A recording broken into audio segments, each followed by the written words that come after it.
आठवां सूत्र। प्रकृति से राग आसक्ति, निवृत्ति से द्वेष पैदा होता है। इसीलिए बुद्धिमान पुरुष द्वंद्व मुक्त बालक के समान जैसा है वैसा ही रहता है। व्याख्या। संसार से मुक्ति के लिए दो मार्ग बताए जाते हैं। एक है प्रवृत्ति मार्ग, दूसरा है निवृत्ति मार्ग। प्रवृत्ति मार्ग वाले कहते हैं कि भोग से ही मुक्ति होती है। प्रारब्ध कर्मों के कारण ही ये जीवन मिला है, अतः इन कर्मों के भोगे बिना मुक्ति संभव नहीं है।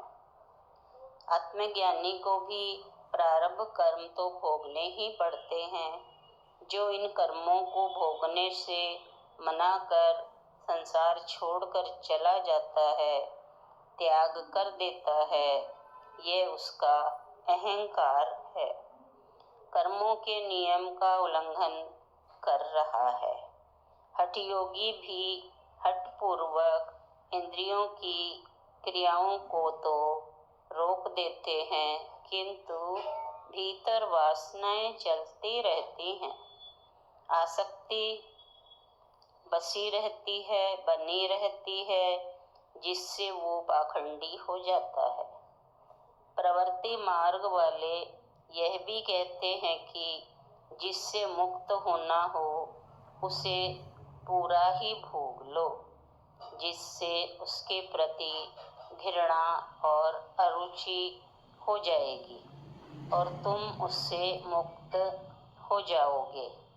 विषयों में रस इसलिए आता है कि तुम उसे पूरा भोगते नहीं, आधा आधा भोगते हो। इसके विपरीत निवृत्ति मार्ग वाले कहते हैं, भोगों में विषय वासना शांत नहीं होती। यह आकर्षण ही ऐसा है कि जितना भोगेंगे उतना ही वासनाएं बढ़ती जाएंगी। वासना कभी पूरी होती ही नहीं। इच्छाएं अनेक है, भोग से कभी शांत नहीं होंगी। जिस प्रकार आग में घी डालने से आग शांत नहीं होती, ऐसे ही वासनाएं हैं जो भोगों से शांत नहीं हो सकती। इसलिए निवृत्ति ही मार्ग है, इन्हें छोड़ देना ही मार्ग है। यह दृढ़ संकल्प से ही होता है। किंतु अष्टावक्र तीसरी ही बात कहते हैं। वे प्रवृत्ति और निवृत्ति दोनों को ही वासना मानते हैं। वे